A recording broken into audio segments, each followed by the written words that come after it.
In the past, we have seen many virus pandemics such as MERS, SARS, H1N1. But for none of them, the vaccines came out in less than 1 year. But for COVID-19, the vaccine has been completed and distribution and administration to the general public has begun in less than 1 year. If you see, it was only January 9 of 2020 that WHO announced new virus discovery. Within 2 days, China released the genetic code of this virus, and in the next month, February 7, Moderna, a company, announced that they have a vaccine prototype. In April, Oxford University with the company AstraZeneca starts the clinical trial, and in July, Pfizer and BioNTech show that their vaccine has generated immune response. And by the December, in fact, the vaccine has begun to be administered to the general public. So this fantastic feat has been achieved by our scientists in making the vaccine for COVID-19, and in this video we shall see how this such vaccine could be made in such a short time. But before we proceed ahead, friends, please subscribe our channel, share and like all our videos. Reason number one that COVID-19 vaccine could be developed sooner is that a lot of lessons were learned and some plans readied from the past experiences. In 2014 through 2016, there was a deadly outbreak of Ebola virus.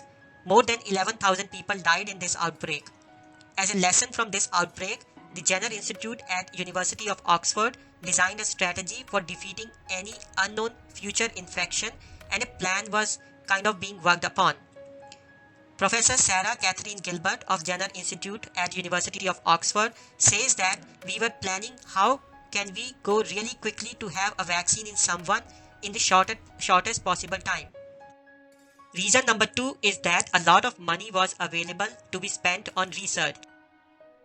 Money played an important role in quick development of vaccines.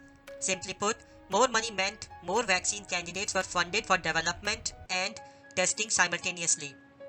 In normal circumstances, the funding is quite less that scientists are able to work on a single candidate only. If the first candidate fails, then scientists ask for more funding and then do all the vaccine development process again. If the second candidate vaccine fails, then they do the process all over again. But in COVID-19's case, money was available to be spent on many candidate vaccines simultaneously, and hence we could save a lot of time. Before we talk about the reason number 3, let's see how do vaccines work.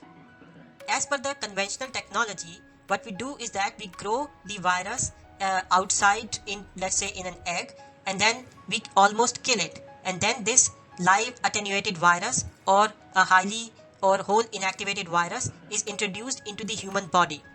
Once it reaches the human body automatically generates the antibodies against this virus, and hence the immunity is developed against this kind of virus. But now we have many new technologies such as genetic vaccines, viral vector vaccines, protein subunits, and virus-like particles.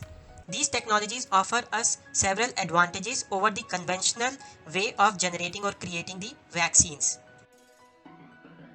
Okay, so we know that a lot of good technology was already available to the scientists before the COVID-19 pandemic hit. Especially in case of AstraZeneca Oxford vaccine, they had already developed a carrier virus ChAdOx1, and they had already administered it to over 300 people.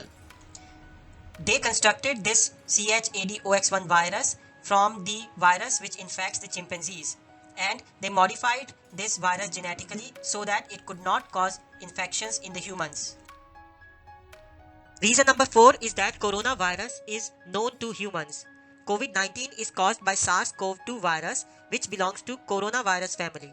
And scientists knew a lot about this coronavirus family because it had attacked humans earlier in 2002 as SARS and in 2012 as MERS.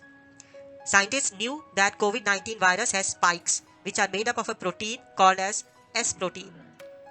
This protein or spikes are used by the virus to attach itself to the host cell. In addition to the spike proteins or S proteins role in attaching and penetrating the host cells, the spike protein of the virus induces production of antibodies in the humans. So the only thing left for the scientists to do was to send this spike protein into the humans so that the antibodies could be produced inside the human bodies and the virus could be disabled. And that they could do easily because they already had a carrier ChAdOx1 or an adenovirus available to carry this spike protein into the humans. So here if you see, it's an adenovirus which has a genetic material like a DNA here. This DNA is spliced or cut, and some portion of this DNA is replaced by the protein which is received from the coronavirus. Now once this protein is added into the adenovirus genetic material, we get a tailored virus which contains the genetic material we want. Then this virus is introduced into the human body. It reaches the human cell. The DNA is released by the carrier virus into the cytoplasm of the human cell.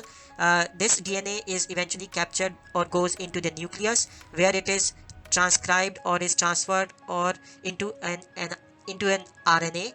This RNA contains the kind of message that needs to be transmitted to the ribosomes. So the RNA is sent out of the nucleus. It reaches the ribosomes.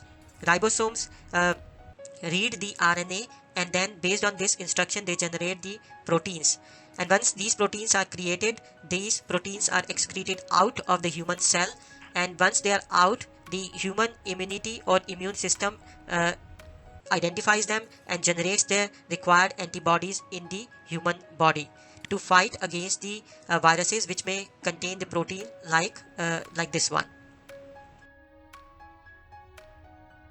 Naked mRNA particles cannot enter the human cells directly. So if you see here, it is the mRNA. M stands for messenger. So what Pfizer BioNTech vaccine does is that it encapsulates the mRNA with the lipid nanoparticles and then introduces the genetic material into the human cell. This is the difference that it has with the AstraZeneca Oxford vaccine, because it is not using any adenovirus or any carrier virus. Instead, it is using lipid nanoparticles to encapsulate the mRNA and then introduce it to the human cell.